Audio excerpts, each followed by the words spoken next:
was our first win in the Champions League for this season. Easy one, probably expected as well. So one under the belt for now. Expected, nice performance. Pedri was amazing. Ansu and De Jong got a run. Cuenca got a debut, though he wasn't very impressive in that debut, must say. But yeah, Dom, what are the first thoughts? It's all about this response, right? We twice now we have been here, Dev, after a loss. It's good. It's only been two times because that's nothing. Two losses in the first 7 or 8, 9 matches. That's nothing. But twice now we've been here after a loss, and twice now we've said the same thing. What will the response look like, right? So what will Flick do after a loss that kind of gets the team back on track? And twice so far we have responded perfectly well, right? So that's what I want to see. I want to see how Barca handles these stops to the momentum, because the momentum was on our side and it still is, thanks to this victory now. But I was really wondering, how do we respond to these things? And so far, adversity and losses and stops or momentum have not been the problem, because Barca can respond. And yes, this is young boys. This is not Bayern or Real Madrid. This is young boys. So that matters as well. But at the same time, mentality is such a big thing for this team, for Flick. So that I'm very happy to see this kind of game following a loss. And this is currently the full power Barca, and we see that this team, when we have all the players that are available in the first team, then this team can still do the damage. This team can do what needs to be done, and to me, that matters at this point. It's not the win over young boys that needs to be overly celebrated, of course not, but just the performance and just the fact that we can actually get back to business as usual. That matters to me, Dev. Yeah, and I mean, if you look at the Osasuna game, and I think the primary criticism was that we had a high line and we conceded because they put a man behind and long balls and so on. But if you look at Flick's highline today, it was almost in young boys half. It was ridiculously high even today. So he didn't compromise one bit on that principle of his. Sure, as Dom said, this is young boys and not better teams out there. With all due respect to young boys, but just shows that he's convinced about his philosophy, the way he wants to play, win or lose. That's how he wants to play, and sometimes that will be, will win. Sometimes he won't. I think the second half was a little bit. Uh, I think we took the foot off the gas as well. Um, First half was really nice, really good. The combination play, the number of chances that were created. We could have been 6 up or 7 up in the first half itself if we were clinical enough and so on. So that was good to see in terms of how we approach the game.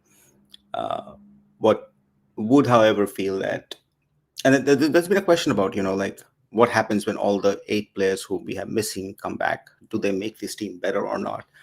I don't really know whether that actually happens or doesn't happen, to be entirely honest with you. Um, on all possibility, yes, it makes it better for sure.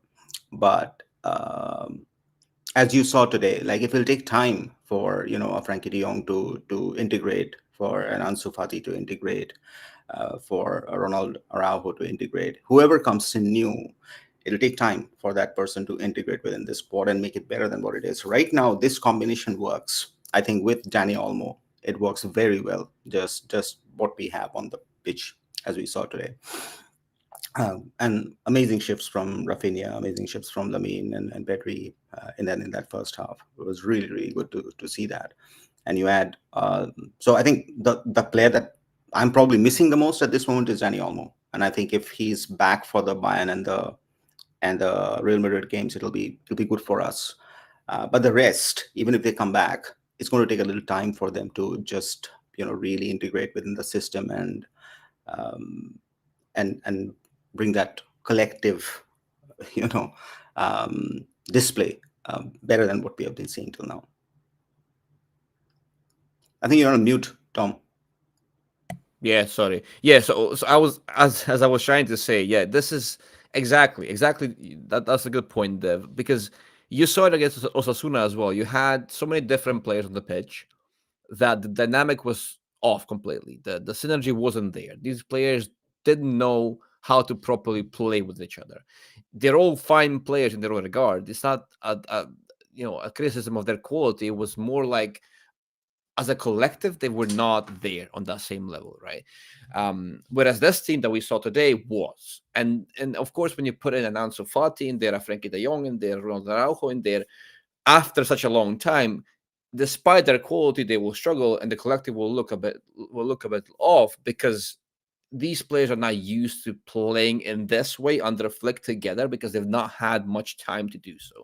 They've not had enough time to gel, to actually work out their movements, their positioning, their roles under the flick, because the roles have changed, right? These players, many of these players have different roles now compared to what they used to have under Xavi. So I think in that sense, they're all adjusting. And when you have a completely different dynamic, completely different team, different collective, and you're coming off of an injury, of course, De Jong is going to look a bit shaky. And I thought he looked shaky, not just in recognizing what he has to do, but also, just in the execution of these simple things like, laying the ball off, maybe doing a pass, reacting well, in terms of timing and all that stuff. I think he did look off. Obviously, he did, and that's to be expected. I feel like you can't really say, okay, De Jong comes back and he's perfect immediately. That's not never going to happen. Fati looked better. Fati looked lively. Yes, that's true. I saw a comment in the chat. Yeah, Fati did look lively, and with him, it was more the case of how fit is he going to be, how mentally in the game is he going to be. So those are the things that we don't know about Fati. We know about Fati's profile. We know what Fati is good at, even, but we don't know what version of him we are getting physically and mentally, because that's the question that we don't know the answer to, because we have to see him play to actually analyze that, because we don't have the information on what happens behind the scenes. So that's the big thing with Fati. But I like what I saw. I mean, we did see some interchanges, some quick plays. We did see his movement. I think Fati is a thinking player as well, right? So that's what kind of makes him stand apart in the front line, because he's a thinking player, and I think he has that advantage over someone like Ferran Torres. Whereas he that helps his movement, that helps him position himself properly. And I feel like if Fati is fully in it, if Fati is actually ready now, that he can actually start being a bigger presence now further down the line. But yeah, it's a positive thing. And I think this game in particular, when it comes to tactics and strategy, there's not too much to dissect. But where do you want to start, Dev? Let's see what we can kick this off with. Yeah, let's take some of the questions. I think not questions, just pointers. I think that's the best thing to do. Let's see. Pedri, we talked about Ansu. We talked about a little bit Kubarsi. Sure. Johnny Olmo, we just mentioned. Ferran, let's start with Ferran, because that's a favorite topic for all of us. Surely Hansi Flick sees something in him, because he's giving him an extended run of games, but I don't know what Ferran's doing to justify that yet. Again, not that I have anything against him, but in a game like this also, I would have expected a little bit more from him, right? Again, for me to say it from, sitting on a chair is easier than playing out there. But he's been getting these opportunities, and Hans Flick obviously trusts him.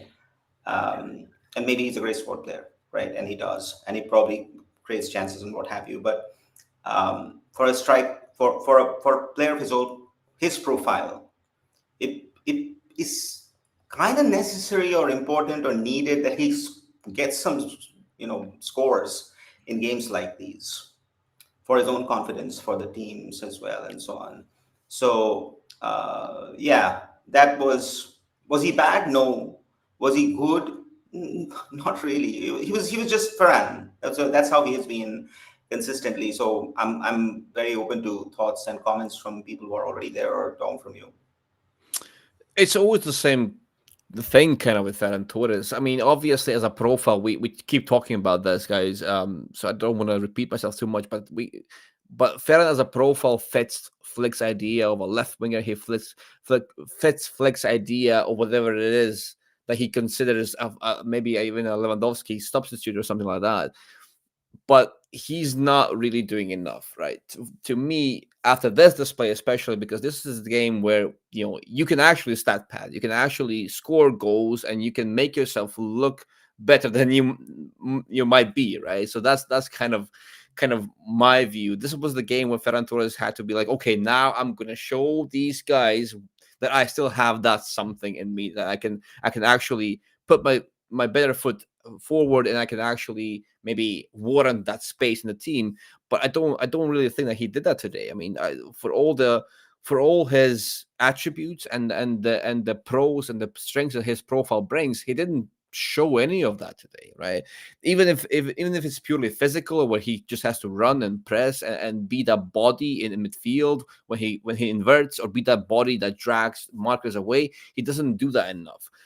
So to me, this game just confirms what we all been thinking for a couple of weeks now, even longer, is that Ferran is taking Ansu's minutes, and he shouldn't be, right? At this point, there's nothing really that separates the two. I mean, obviously there is something in Flick's eyes, which we don't know what it is. But to me, looking from outside in and looking at the profiles, looking at what this team needs, or what this team can be with these two players, I feel like Ferran doesn't give you anything over Ansu Fati. Maybe it's the running, maybe it's the physicality, maybe it's that aspect. But then again, he wasn't really doing much of that today either.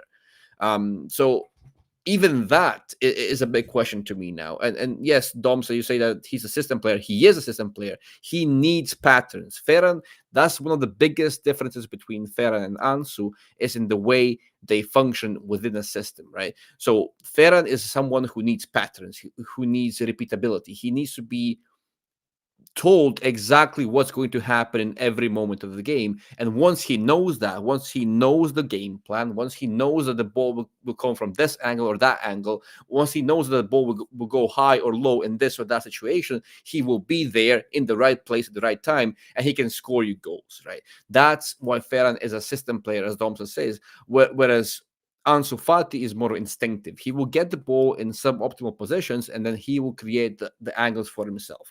That's how he scores. That's how Lewandowski scores a lot of goals. So to me, having a player of that caliber in there, it is just much more optimal for the team as a whole than having Ferran there. If you're not gonna use him as someone that's gonna get served 100 balls on a silver platter every single game, because he's obviously not going to get that from this team. Other players like Lamine or Lewandowski will get that treatment. Ferran won't get that treatment, right? So is he just utility? Maybe he's just utility, but then again, he hasn't shown much of that either. Like the movement, the pressing, nothing is really there, and neither is the final product. So to me, Ferran is just dropping in value, both literally That and that's yeah, yeah. Like the first season he came in, like that winter when he came in, Dom, and the first few games that he was playing just after the City thing, right? I came in. Um, he was far more potent. He was contributing a lot more to the game. He kind of has regressed. That's what I feel about Ferran Torres. yeah, Over the last, I don't know, 2 years that he's been there. yeah. There are many players, obviously, who are in the team who have had, right or wrong, the right kind of opportunities that came to them, and maybe Ferran didn't, or what have you. But he's kind of regressed. He's not even the player that I saw in that first season. If you remember the first Clasico that we did with Xavi, when he just came in, and a couple of games there. He was creating consistent dangers from the left. He was having a good time, and then he got a little bit injured. And then I don't know. Over the last 2 seasons, I think he has kind of regressed. And I would agree with everything that you said. But the only concern that I have is you are right that he's taking off the minutes that maybe a Fati should have. But is Fati there yet, Tom? I just didn't feel that even today. Like he did, he was lively, he was running around, and so on and so forth. But that incisiveness, or making the right run, or being in the right position, or any of those things, right? He's probably never going to be a great dribbler, and he has lost pace, that we all know. But being in the right position, or playing between the lines, or making those right combination plays, and what have you, I would have thought I would have seen a lot more from him today, versus a young boys. than he will get opportunity for in some of the low block La Liga games or in other teams in the Champions League that we're going to face. So, yes, Ferran is taking Ansu's minutes, but if Ansu got the minutes, is he there yet, Dom? I mean, is he going to get there if he doesn't get the minutes? That's also the thing.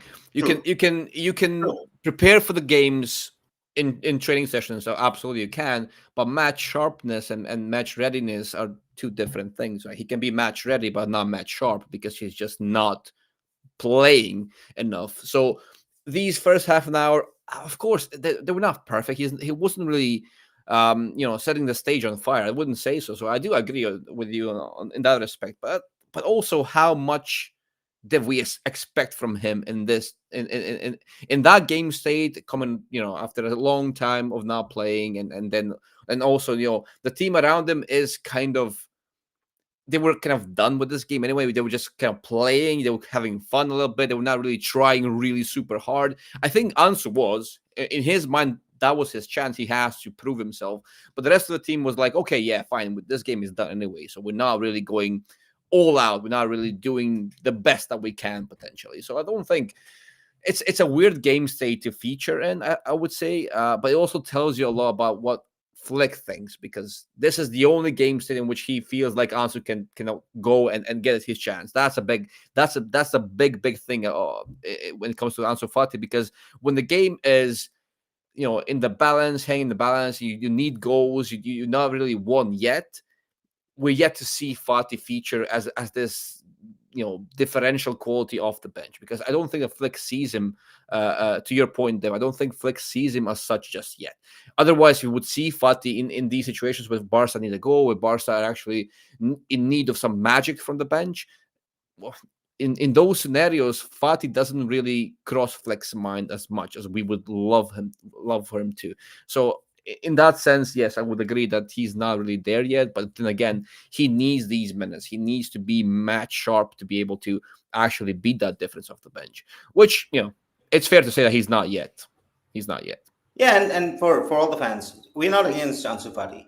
Trust me, guys. Like more than anything, we would love him to be successful. More than anything, we want him to be the player that we all want him to be. We're just being objective here in terms of what we are seeing. Tomorrow in another game, he might be very well and he might play very well, and that's what we want. So this is not a shade on him. Coming back from a situation that he has been through, it's extremely difficult. Extremely difficult. Being out of teams, being moved around, loans here or there. There's a psychological aspect of it, there's a physical aspect of it. So it's never easy. So please don't think that we are against him or this is some sort of a crusade against Sansu. No, it isn't. We love him. We really like him. We want him to be successful as much as anybody else. But we're talking about today's game, and in today's game, his impact wasn't that much, and that's what it is. It's as simple as that. He looked lively. He did what he had to do, but that's just what we're talking about. All right, let's talk about some of the other stuff, which is I think Inigo Martinez. Somebody said, and what do you do when Araujo comes back? It's a $1 billion question. What do we do when Araujo comes back? First of all, does Araujo stay? Is the question we don't know yet. There is no clear. There's no clarity in the sense of whether he actually wants to stay or so on and so forth. So we'll get to know about that as time goes by because he's probably asking for a larger contract and what have you, and we don't know. So we don't know. Mm-hmm. But having Mm-hmm. said that, he's definitely going to come back sometime in December. So first off, Believe welcome back. Yes, because we have a very thin line, and I think today also at the end it seemed like Inigo Martinez was a little bit injured. Don't know whether it's true or false. We'll get to know later, but it seemed like. And the thing is, when Inigo is not there, then we don't really look that good, which is what we saw against Osasuna, right? We looked really bereft of ideas. So having an Araujo back, super helpful. He's also very good in those high line situations. He's better than these two guys in anticipation. So when Vinicius is running at full steam at us, I'll take an Araujo over an Inigo any day, any day. Same with Mbappe. So he has his strengths, but does he have the ball playing that Inigo has? No, he doesn't. Like if you look at any game in Flick's era for Barcelona in the last 8 or 9 games in this season that we have seen, the man with the highest number of passes always is Inigo Martinez. and then he's followed by, it's not the midfielders. It is Inigo Martinez, and then it is Kubarsi, and then we have the midfielders, and so on. So obviously, that's Flick's preferred way of playing, and that's he trusts Inigo to do that, and Inigo is doing a phenomenal job at that. He has been absolutely spot on. So how do you get a player who's performing at that level out? It's hard. It'll be very hard for Flick to do that. That said, I do think that there will be injuries in the season. Absolutely, it's just this beginning, and then the depth will be required. So Araujo will slot in. Question is when all of them are fit, um, and you've got to make a choice. Who do you start with? For the kind of play that Flick wants to do, Kovarsi and Inigo's way of ball playing from the back, and then connecting with the pivot, and then connecting with the flanks. It's an absolutely geometrical pattern he follows. Every single game is the same. Um, that's critical for Flick. Can Araujo do that? I think he can. I'm sure he can, but we haven't seen that from him yet, right? That Mhm. said, he's a phenomenal defender, and you do need him in certain situations where neither Inigo or Kwarsi will be as good. Dom? Yes, exactly. That's kind of the whole premise, the whole debate here is without Indigo, as you said, Dev, against Osasuna, it was so difficult in that first phase. We just had no way to access those midfielders from the left side, and this issue is not really resolved. Even if you put a ball playing center back like Kubarsi on the left side, because it's not the same thing, right?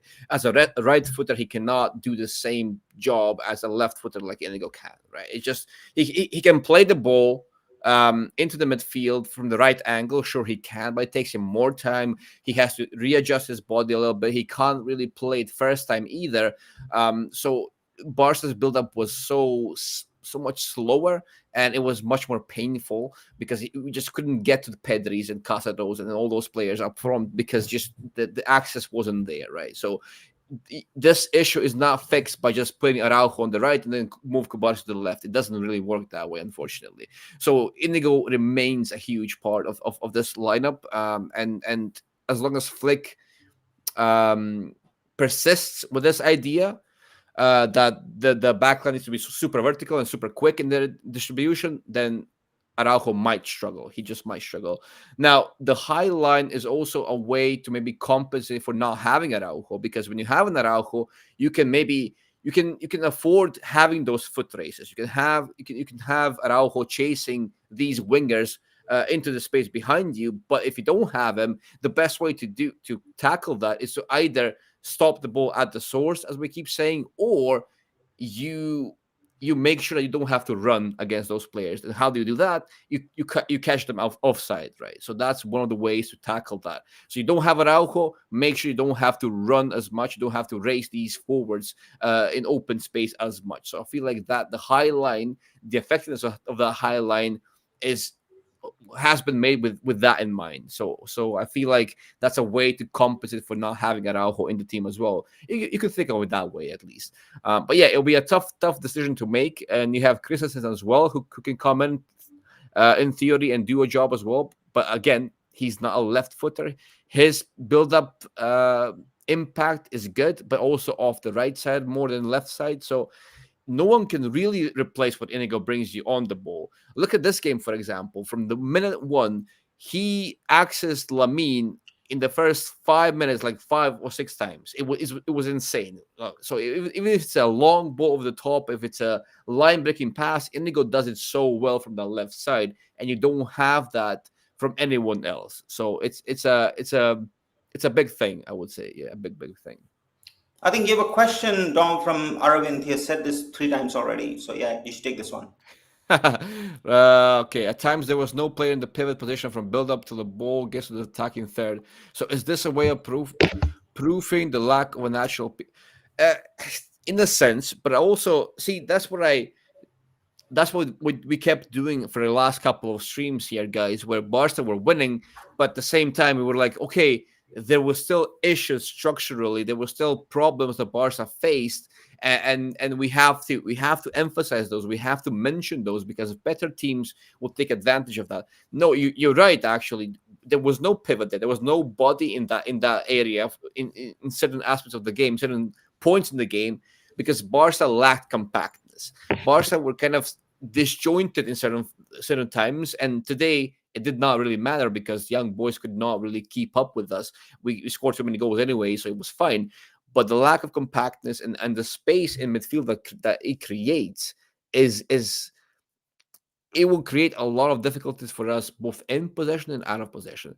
Now you're mentioning the in possession thing. Yeah, of course, in possession is also very, very important, but because it invites verticality. If you push your players forward, which Xavi used to do because he liked his eights to be these half space penetrators, meaning that they were runners through the half space on the left and the right side. What happens then is that you don't have that many options to combine with when it comes to short passing, and that invites verticality. And tonight we were a bit more vertical than usual. You saw Inigo look for Lamine directly with a single pass instead of going through the middle at first.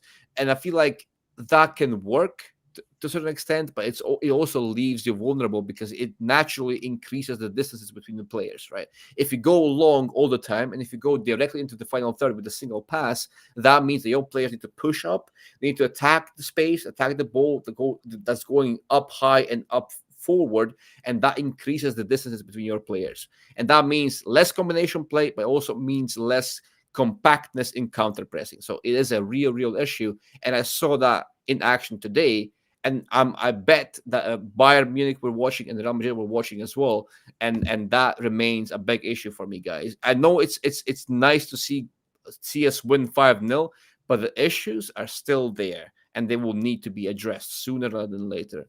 I'm sure you agree with that because we've talked about this a lot, and people say, "Oh, why do you mention those things when we win 5-0 or 4-0?" Well, you have to because there will come a time when teams will be able to exploit that, and then we'll be in panic mode. No, the compactness, yeah, you're right, Dom. But also at the same time, I think tonight, for specifically tonight, if you look at what happens, it's also a part of fluidity. It's not that like it's, we see a 4-3-3 on a piece of paper and we think that's how the team plays. It doesn't. The team plays like the way it needs to. It there's a formation with it starts with, there's a philosophy around it, but nobody really holds on to it. Now you have six players that Flick is pushing on. At a time you have like six attackers, right? How are they coming through? The team has to adjust its shape. So when that happens, obviously, you can't like the pivot can't stand in his pivot position. It just doesn't happen from that perspective. So one has to also see the game and how it was played, and the opponent when there was build up or need for the pivot to be there. I think Castro was there, or even Frankie in the latest part of the games that they positioned him, but it wasn't needed that much today. There wasn't much, as Dom said. There was a lot of direct through balls that we tried, long balls that we tried, and so on. And the press wasn't like in the second half. Probably young boys pressed a bit, and they were better off for that. We didn't really create that many chances, but for majority of the game, we had like 73% possession. And so on. So the press was non-existent. We weren't really recycling that much from the pivot position and then creating attacks, and so on. So for today's, I think I don't know how much I would take that. But that said, to Dom's point, the problems remain. No questions on that. The compactness is still not there, and it suffers massively when there are people who get injured and so on and so forth. The moment that happens, it looks even worse. So somebody said Inigo versus Araujo is totally on the opponent. Yeah, it can be on the opponent for sure. That can be another strategy. But generally, coaches like to go with a set line. If they find their choice 11, they will want to stick on to that choice 11 and keep playing them because that's how they just prefer that. So I don't know. Is it feasible long term that okay, when it's a Real Madrid it will be Araujo, when it is somebody else it will be Inigo?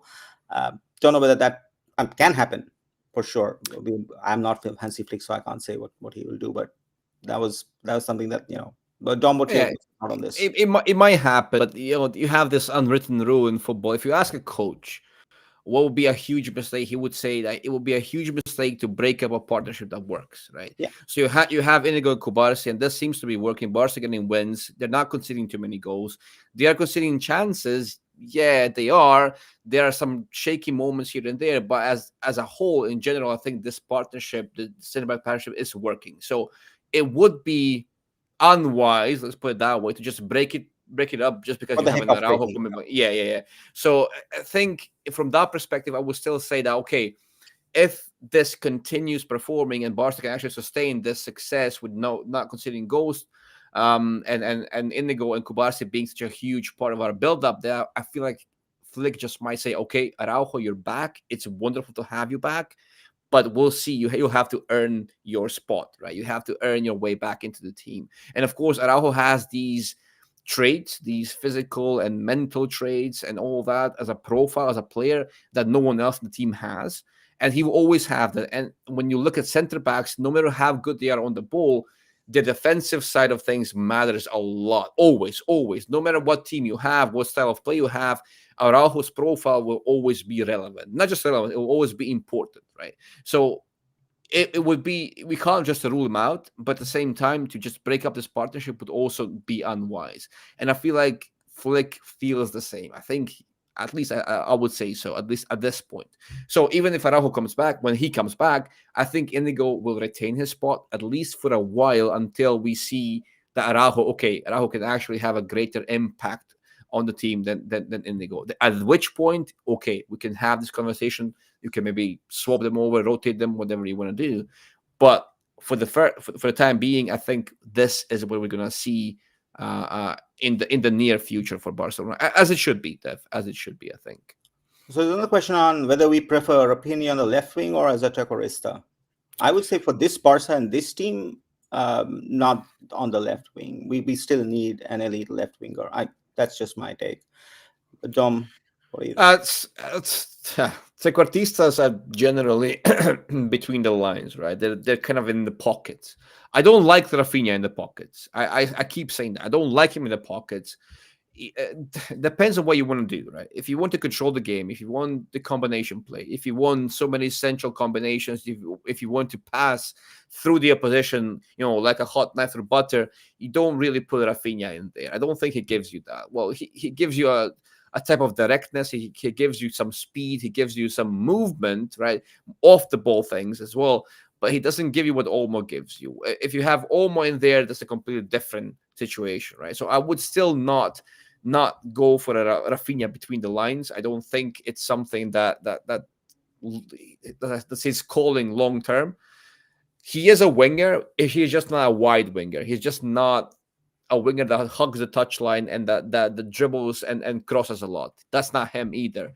So you have to have him on the wing, but in this minimum width setup where he can actually drift inside and be near the goal and use his ball striking and actually be a direct threat on goal. That's what Rafinha is. He's not a pocket player. I don't think he's a pocket player, at least not Also on the right in this wing, Barca. probably to a large extent, if he's going to be a winger. But in the right wing, there's no chance. At least here, No, he can't. there is no No. chance that he's going to get it. All right. Mm. Why do we talk a lot about when this guy comes back and then that guy comes back? Let's talk about what we have seen today. Yes, let's do that. You're right. We shouldn't do what happens when. So today, I think Pedri was so good, Yeah. outstanding. He's Mm. been good for a while now, and I think Flick's managing his minutes very well. Yeah. But really, really good performance from Pedri. He tried his best in Osasuna also, but I think he was just like left a little bit too alone to manage it on his own. There was some good passages of play within that game, but since there was nobody else, I think he got a little bit overrun and had a lot of missed passes and so on. But today it was like a really controlled and a good performance. But then detractors or his critics will say that he only turns up for the young boys games and you never see this kind of performance from the top ones, right, and so on. So Dom, what's your take on that? So I think Pedri is one of those players that you just have to watch him play to know how good he is. Because if you watch him through the stats, if you watch him through any even advanced data, if you watch just numbers on the screen, he probably he still does top certain categories, but he won't top everything because the things that he does best are not seen in those data, in that data, right? They're there. It's just the way that he moves his body, the way that he performs a pass, the way that he does something out of nothing, is that's where Pedri shines the most. And I keep coming back to that comment that someone made a couple of months ago that Pedri is best when Pedri has nowhere to go, because that's where you see his magic come out, right? When he's trapped, when he's cornered, Pedri will do something that no one will expect, and Pedri will get away from that situation. Pedri will do magic, right? So that's the beauty of Pedri, and the beauty of Pedri is not in the conventional statistical points. It never will be. But Pedri just bosses games. Tonight he was outstanding, and he was very good against Osasuna as well. People said that he wasn't, but he really was. He was really bossing the game. He was our best player probably. But sadly, the game was what it was. But yeah, Pedri keeps getting better, and he just needs one full season where he's actually fit and where he's actually playing consistently and not being overused, not being overtaxed, and then he will take his rightful place, at the peak. I feel like, because that's where he belongs. That's where he absolutely belongs. Steph. Xavi had the same squad with more fit players, and Hansi still Hansi gives us results. What does this mean? Is Hansi resourceful, or Xavi was not good enough? Well, Xavi season one was quite good. Season two Mm. also he won us the league, so we forget. By the end, Xavi himself had started to accept that he was becoming a problem. And by now, we know there were challenges with the team squad. Some people were upset with him, whatever. Things happen. We don't know what we don't know. So it's hard to say whether, he's good or he's bad. I think the first season when Xavi came, he had nothing. If you remember that time, that was a pretty bad team. And we were winning, and we had a solid run to go from number 9 to number 2, and he delivered results. So we've seen that. And then there were games like the Super Cup win and so on and so forth, where Barca really played well. So, and the first few Clásicos, Xavi won without any hassles at all, right? So it'll be hard to say that he didn't do. He also did.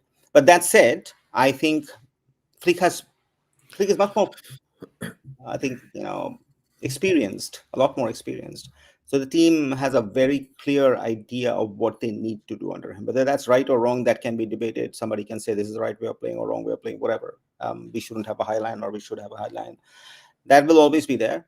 But with Flick, the team knows very specifically what they need to do. There is a clear idea on the pitch, and you can see that. And that gets played every single game. So you know that this is the way Barca play right now. With Xavi, that was the main problem. There was no identity. It was just very difficult to find out what they were doing at most times, and who was supposed to do, and that was the main problem. And then by last season, there were challenges. I think he had lost a lot of support, or how the team would respond to him, or his own tensions and own frustrations had come up too much during games and so on. So I think last season it was what it was. But the first 2 seasons, I think there were times when he was new. He delivered some really good games, and Barca was playing very fine attacking football. Tom.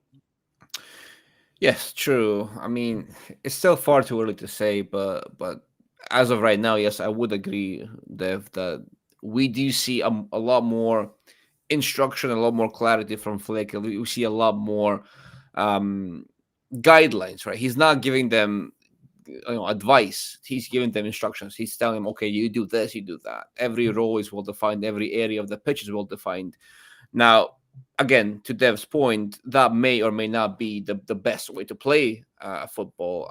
We're not the, but at the same time, Flick knows what he wants to get from this team, right? He knows exactly what his backline needs to be doing. He knows exactly what the midfield needs to be doing. He knows exactly what each of the forwards need to be doing, right? So he's very clear on that. So when you are on the pitch, you will know what you're meant to be doing. So that's the biggest difference between Xavi and Flick so far, is that clarity of ideas, and also, as we keep saying, playing to the players' strengths. Xavi This is had the a big thing. yeah, Xavi had the idea. He had the identity of the team. In his mind, he knew what he wanted this team to be, but that did not align with what the team actually was, what the profiles were at that time. So I feel like that's a big difference, because Flick so far is not asking the players to be something they are not. He's not really pigeonholing them into a single role that he sees in his mind, and he's like, Rafinha, you have to play this and only this. If you deviate from that, it's not good.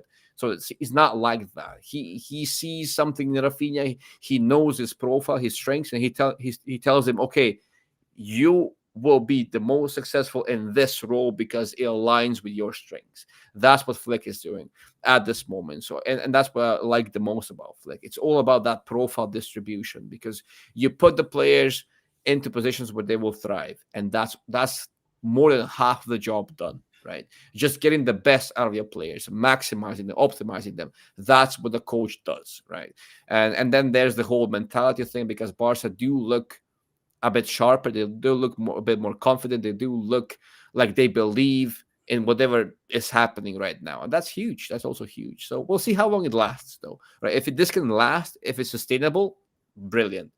But Xavi had the same thing as they've said. The first half season was brilliant, and we thought, okay, if this continues, we are on top of the world. But it Yeah. did not continue. So we just have to wait and see. It's too early to say that Flick is a huge success and Xavi was a failure. It's way too early to say that.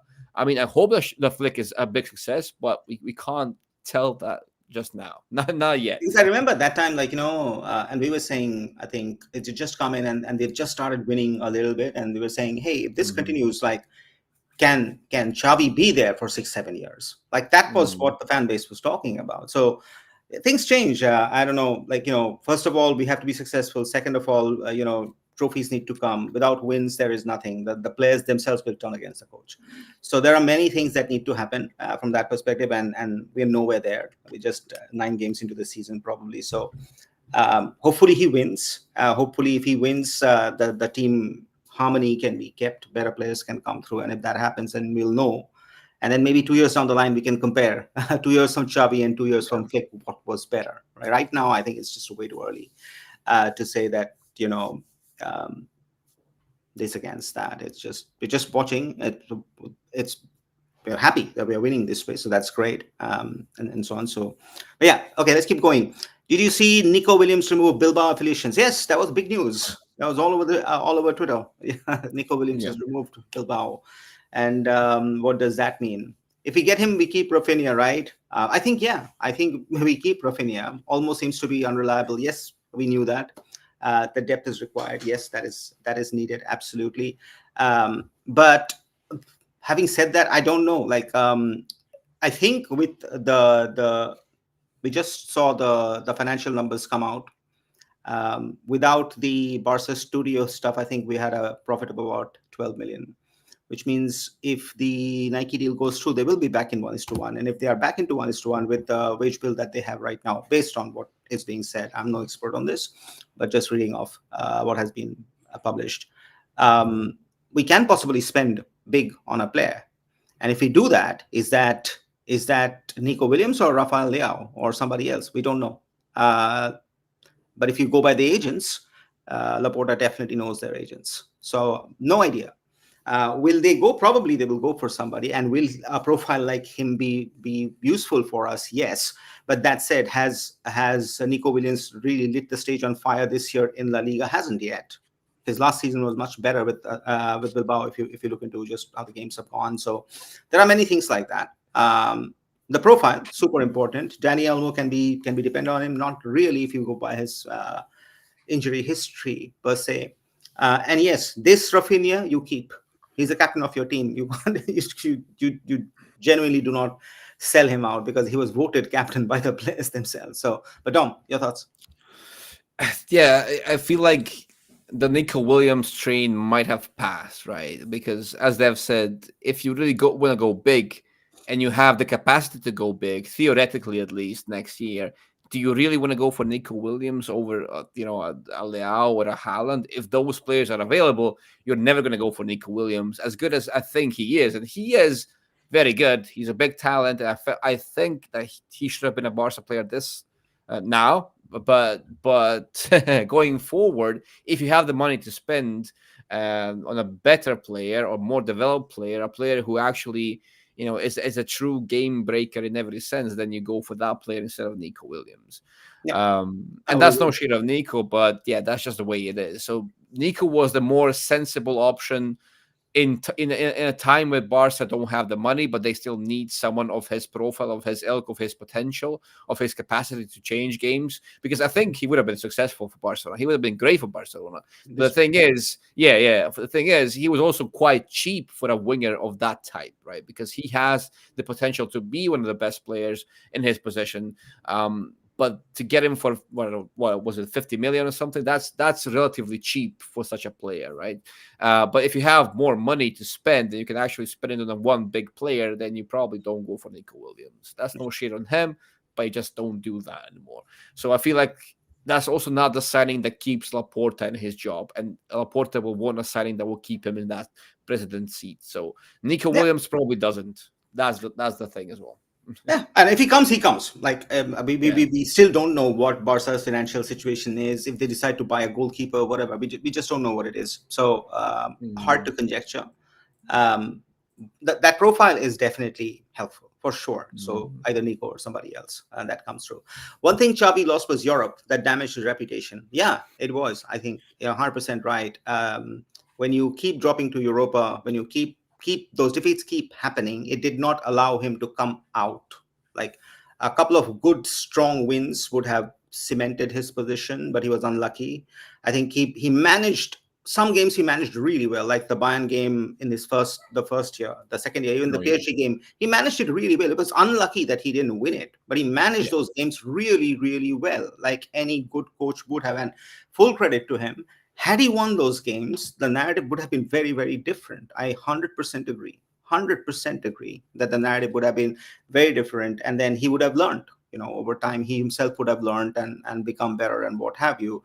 But the losses in Europe really, really damaged his ability and also his confidence, and the noise and the media pressure, everything. It just got too much, and that affected him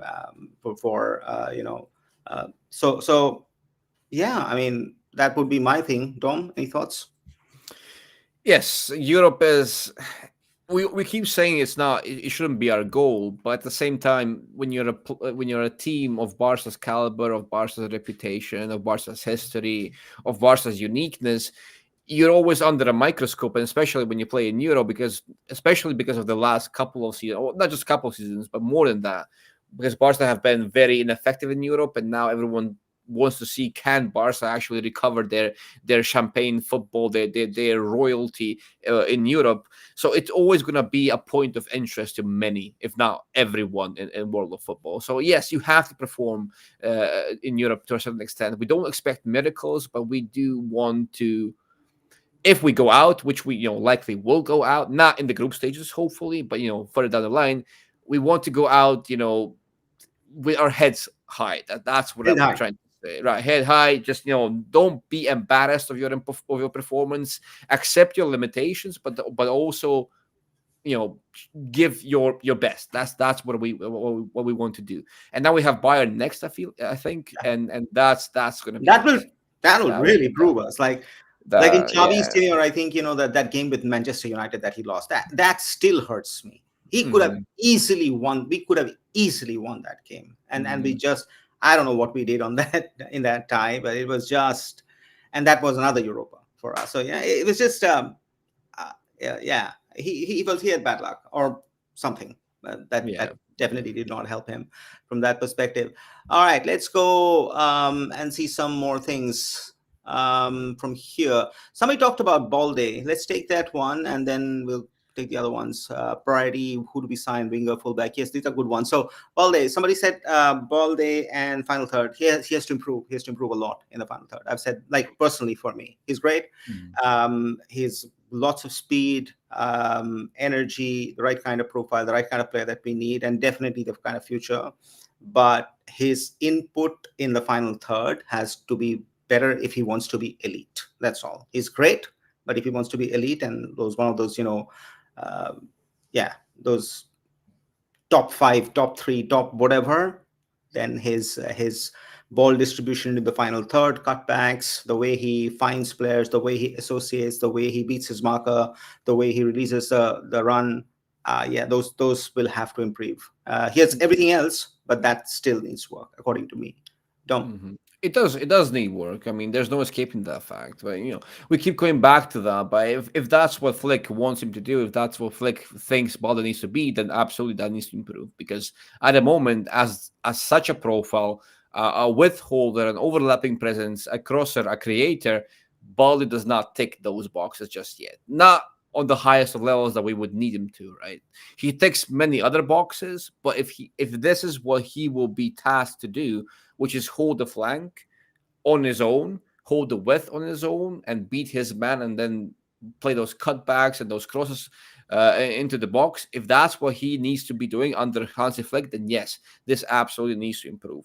And we saw it that he struggles today because when he starts high and wide, and then he has a marker on him, he struggles to beat him because he's not really a player that will beat you from a standstill. He's a player who will beat you because he has momentum. When he gets going, he will beat any defender, right? Yeah, He will probably beat him one on one and then put it across or whatever it is. But if he receives high and wide to feet, and then he has to do something that Lamine Yamal does on the other side, and which is beat his man from a standstill, just through his agility and through his manipulation, he's not going to do that. Probably not at this stage. So something has to change for Balde to be more effective in that final third. And we discussed this a lot on our podcasts, guys, in our videos, in our blogs, even. And I've proposed, like, I think 3 main solutions to this. I'm not going to reveal all of them because there's more content from us and for you to explore. But one of the ways would be to underlap a bit more, because when you underlap, you actually cut down the distance between your distribution area and the box. In other words, you have less ground to cover with your passes. Your passes are much shorter that way, and that can improve your just precision, because it's not a long pass that you have to hit anymore, but it's a slightly shorter pass that you have to hit.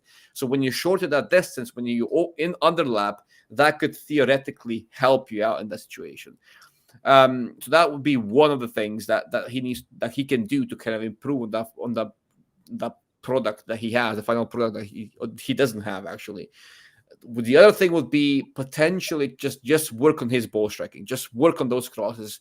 Flick has to be on him and just drill him in training grounds. That's one of the ways to do it as well. And the third one is my favorite that people are gonna hate again, but you have to transfer it to the right side. Completely redefine his development, completely start from scratch, make him learn different angles, different passing channels, how he beats his man, how he moves, how he passes, everything. So that would be my way to do that, because that kind of makes him think a bit more, puts him in a situation where he has to develop, he has to improvise, he has to do something new, something different. So there's ways to do that. There are ways to improve his final third product, but as I keep saying, only if he's required to, because he's perfectly fine as he is, but he's not that creative, attacking, overlapping profile. He's not that. So yeah, that's kind of the thing with Balde from my perspective. So yes, I do agree with you, Dev.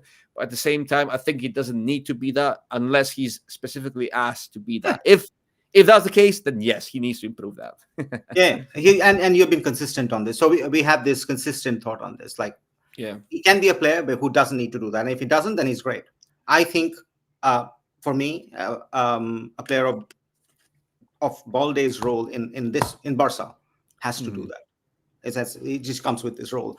So, but that's what we think about. Okay, luck is a part of football that many people underrate. Yeah, it is. Imagine Araujo did not get the red card, Xavi would still be there. Absolutely. Imagine Iniesta's goal that happened in the last minute. Imagine the remontada, or Sergio Roberto's last minute goal, or football is a game of inches. And we analyze, strategize all day along that we do, uh, and that's okay. But ultimately, luck and a lot of things that we cannot control define the fine margins on football, and that defines careers, that defines players, that defines many things, and that's never going to change. And that's why we love the game so much, because everything was analytical. Then there was the fun in that. The part is that you something magical can happen. Somebody can come and do something magical, and that's it. That's the beauty of football, to be entirely honest. All right. Do we swap Balde for Davies right now? I don't think Alfonso Davies will come. I don't think we have the money, but Dom, would you? And I think he wants to play for Real Madrid. I don't know. Yeah, I don't think you do that. I don't think you swap because Balde is still at the beginning of his career anyway, and there's so many positives with Balde that you still have to capitalize on, and just selling him now, even if it's a swap for a player who's arguably, in a better place right now currently. I wouldn't do that. I would just keep Balde, keep banking on Balde because his profile has everything to be elite. He just does. Even though he doesn't seem like it, week in week out, he's not really consistently at that level. He can be. He absolutely can be. So I wouldn't trade. I wouldn't make that trade. No, no, I wouldn't. All right. I wouldn't. Shubham says, if Barca is playing with Barca B, then what is Barca B playing with? This is a very valid question.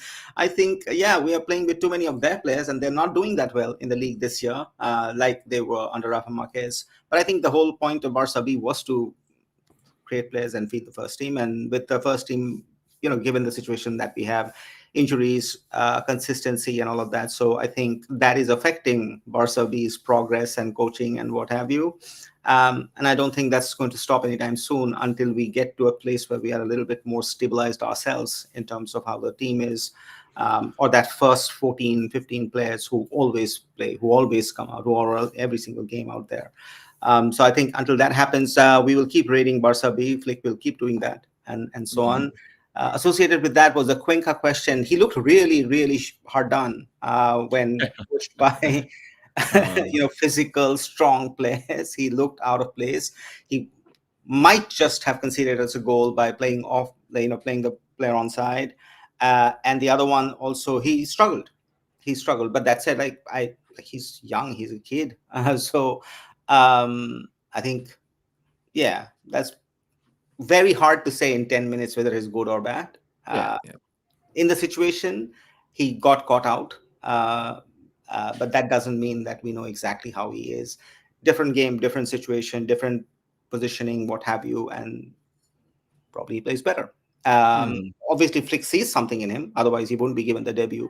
So I'm happy that another kid got a debut. Though I was looking for Tony Fernandez. The Fernandez brothers I was expecting that they would, but anyway, we'll get to know. Dom, I think. Yeah, not much to add, Dev. Honestly, just such a small sample that in such a chaotic game state where everyone's like, okay, fine, whatever. Even if you concede this goal, nothing changes really. So, I wouldn't really want to go into that. Even you know me, guys. If I don't feel comfortable talking about a player, I won't really talk about him because you don't have to have an opinion on everything, right? And we here try to have an opinion on things that we are familiar with, and I don't think that we've seen enough for me to say he's good or bad. So I'm just gonna keep it at what Dev said because that does resonate with me. I do agree with all of that. So let's keep it at that, and then see if Cuenca gets more minutes, if he gets a more prominent role, even if rotational role, but still prominent rotational role. Then yes, we can start talking about it. Maybe even scout him a bit further, profile him properly, and then we'll see what his ceiling can actually be. So let's keep it at that for now. Would we advise Xavi to take up the Manchester job when Eric Ten Hag is sacked? Oh, well, we are Oh, not Xavi's agents, so we can't we can't do that. But that said, oh. um, Manchester United is a tough job right now, just like Barcelona is a tough job right now. People who are willing to take that on have to take on a lot of other stuff that comes with it because the clubs will need time to come back to what they need to be. It's not just the 10 players or the coach. I think it's everything, the system, the management. Old Trafford needs to have a facelift like the Camp Nou. There has to be investment on that stadium. It's been there for the longest time.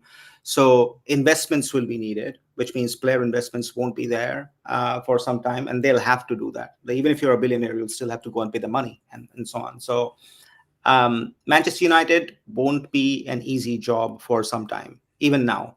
Just like Barca isn't an easy job for anybody, right? Whoever comes in has to come up with, I'm going to suffer, but I'm still going to take this one, right? So that's basically what it is. So after suffering in Barca, would I wish that on Xavi? Probably no, because he's a great guy. I love him. I genuinely love him for the player that he was, and I know him more as a player than a coach. So I wouldn't wish that on him. That said, of the three large or four large big clubs in the world, Manchester United is still there. It's as simple as that. It's a big ticket job. If you can do something, and if you can turn it around, your career as a coach is done. You're like settled. You're done, and it's Premier League, so huge visibility. He'll definitely probably have more money than he has in Barca and so on. So, but that said, I mean, the politically and where the club is right now, with its transition, because it's not just one thing. It's they want to transition their own entire thing, the playing area, the whole sporting project, right? Building something within that is very, very hard, very hard. And if it was new, great. But he has struggled in Barca because he went through this pain. And again, one more like that. I would rather that he takes an easier job, enjoys football, can play his way, his philosophy, gets that energy back, and then takes on a big role, which I think he can do very well. That would be my point. Tom? He has the capacity to be an elite coach, right? We keep saying that. We still believe that Xavi will be someone in world football as a coach as well as a player, right? But then Manchester United, they are kind of like Barcelona in a sense that their transfer business has been very shaky, right? They've spent money on players that they shouldn't have. They've not prioritized well when it comes to acquiring the depth that they needed, the quality they needed, and now they're struggling because of that. Ten Hag is not a bad coach by any means. I don't think he is, but he just doesn't. His priority or the club's priority, I don't know who was in charge in making those decisions, but the club just did not spend the money well. And they had money, right? Barca don't have money, so that's also a silver lining when you don't have money. Because if It's the you best did, thing that has yeah, happened to us. yeah, if you did have money, you would probably spend it, on players that you don't need. So in this case, it really was a good thing that happened to us. Whereas for them, it was spending money on players they did not need, spending lots of money on young center backs. They did not need, and instead of addressing some midfield options that they desperately needed. So I feel like going to that job a lot will depend on the players that they get to actually complete the squad. And we know from our experience with Xavi and Barcelona that Xavi is kind of the sum of your parts kind of coach, right? That means that the better players he has, the better he will perform. I know that sounds very basic, but that's just the way it works with Xavi, right? Some coaches take a team and they make them play better than they are, right? They up Xavi as of right now is not that coach. He needs quality to bring you quality. He needs a great team to do great things with that team, right? So if he has a bad team, he will probably do bad things with them. It pains me to say it, but at this point, that's who Xavi as a coach probably is, right? So until he improves a bit more, he gains more experience, more, just more skin in the game, so to speak. Then yes, we can talk about Xavi actually taking a team like United and actually making them better than they are as a collective at this moment. So I would not advise him to go there. I'm not really someone to advise him in the first place. But if I was, I wouldn't really tell him, okay, go to United. That's the gold mine. I wouldn't really say so. Same here, man. I mean, but I wish we United the best. It's one of the biggest clubs out there, and they've struggled just like us, and they should rise up. It would be good for football if for with a strong United out there. All right, Yeah. we've been talking in questions, but we've hardly talked about the game. How good was Lewandowski again? Right. I think that first half was so good, and great result for us. The first points. I think. I think three games will be difficult in the Champions League per se. I think Dortmund will be difficult. I think Bayern will be difficult. I think Atlanta also will be difficult, based on the little Atlanta that I have seen this season. Not too much, but I think so. Monaco plus those three. I think worst come worst, if we lose even those four and win four, do we make it to the playoffs? I don't know. Maybe not. But then probably there will be that another. Sorry, do we make it to the final eight, final 16? So I think there's a chance that we might need to play the playoffs to get that opportunity to go in and be part of the round of 16. Time will only tell. But Dom, what do you think with this team? Are we winning against all four? Like the rest, I think we can manage just like we managed Mhm. young boys. But I think Dortmund, Atalanta, and Bayern are going to be difficult. See, when I was on Dan's podcast, that was now maybe a month ago or a couple of Mhm. weeks ago. I don't remember. He Yeah. asked me the same question. He asked me, how many games do you see Barca losing in this group stage? And I was very very optimistic, as I normally try to be, and I said none. So that's out the window already because we lost already to Monaco. But that was kind of external circumstances. The red card kind of disrupted everything. But I still believe we can go and finish the group phase without a loss, despite playing Bayern and playing Dortmund, playing Atalanta, playing Belgrade away from home. I think that's a horrible, horrible game. We don't even know what awaits us in that hell in Serbia. Guys, I'm telling you, I Oh know no, what it's their atmospheres are like yeah. crazy. Yeah, Their so atmospheres are crazy, absolutely yeah, crazy. so that will be difficult, but I firmly believe we can go without a loss in the remaining games that we have. How many games? It's 6 games. I think we can go 6 games without a loss. Can we beat Bayern? I think we can. It'll be very very difficult, but I think we can beat Bayern. We'll have Olmo back. We'll have De Jong back. I don't know what shape he will be, but yes.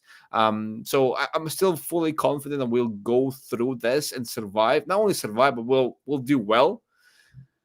But we keep going back to the same issues that this Barca faces, and Bayern are a team that can take advantage of that. Dortmund are a team that can take advantage of that, and Atalanta are also a team that can take advantage of that. So these 3 games, all these 3 opponents have the tools to actually make us suffer in relation to how we play. Lukman So against that high line, that'll be interesting, guys, to it just will be watch. it'll be very very interesting. But Bayern are similar to us, right? they Yeah. they do things very similarly to us. They also play play very risky football. So if we can actually do what we did to Villarreal, where we score a couple goals, and then when they try and take over the game, we actually calm down and we just say, okay, just let's stop, let's take back control, let's not play their game. If we can do that to Bayern, then absolutely. If we go to there and we actually play their game, we try and outscore them, we play this super open football where they score, we score, they score, we score. I don't think we Ah, have, I don't think we'll will come out on top in that game. So I would just, we have to play our game, just play our game. That's it. That's all I'm asking. But Montjuic yeah. was rocking tonight. Yes, it was. There are 46,000 Mm-hmm. people. I think you could feel it in the crowd. And hopefully, Mm-hmm. when Camp Nou opens up, even if it's 60,000 people, that'll be good Mm-hmm. to have that support back. All right, we are already at like 1 hour 7 minutes, and we've been Yes, talking. So yes. I think we should wrap this up very quickly. But Alaves coming up in the weekend. Hopefully, we win that one and keep a perfect record as we go into the break to the Yeah. extent possible. And then hopefully we Mm-hmm. don't have any more injuries. Yeah. And that would be the best outcome that comes out of, because after that it's Sevilla, it's Bayern, and it's Real Madrid. So Mm-hmm. that's going to Mm-hmm. be a very tough week for uh, anybody related to Barca, because if you win those, great. You lose those, the media is on you like crazy. Absolutely. Absolutely, Absolutely. they're going to like Um, just rip you yeah, apart. it'll be a tough couple of weeks. And Dev, will I talk for a bit? Could I just ask you to just link the YouTube and the blog in the comments so people Yep. can get to it? Yeah, guys, this after the break, when all the craziness starts, the Bayern game, the Real Madrid game, we'll have previews, we'll have reviews, we'll have lives, we'll have content going on the chat on all the channels nonstop. We'll have guests. You're not ready for the guests. We'll have big guests for the Bayern game and for the Real Madrid game as well. So keep an eye on that, because we will be dropping some quality content. And tomorrow you have another piece to be looking forward to, which is on Ansu Fati and Ferran Torres. So keep an eye on that as well. Please do try and subscribe. It helps us a lot. Spread the word, like, share, comment, do all those things. On the blog, on YouTube, on Twitch, on X, we are everywhere. We're literally everywhere, and we're trying to build this community, and you are a huge part of that. And today, in whatever number you show up, it just warms our heart. And it's beautiful to see, and we want to keep doing this. And with your help, we will keep doing this. Dev, any closing thoughts before we actually sign off and I go to bed because I'm shattered? I know, it's over there, and I've got to go to work because it's early for me. So I'm. Yeah, on the way to office. Yeah, no, I think, yeah, guys, just support to the extent that is possible. Tell us how we can improve. That's always useful, because that helps us to do better. And during the break, we'll obviously do a little bit more of analytical content. And after that, it's like nonstop. There are so many games that, like, just keeping up with the games is hard. So seeing you guys here will be super, super helpful. And then I think last question from Shubham. 5 goals against young boys, can they destroy us? Yeah, I mean, with anything can happen in football, but as Dom said, right, hopefully it will not. We'll want them to win all the games, and go into the round of 16, and in the round of 16, if we go out, I won't feel bad. It's fine. It's fine. And then hopefully we do better in the league, and then good enough for this season for most of us. But that said, thank you guys for joining us. Appreciate it as always. And yeah, support us. Please follow wherever you can. Share the press word. And with that, this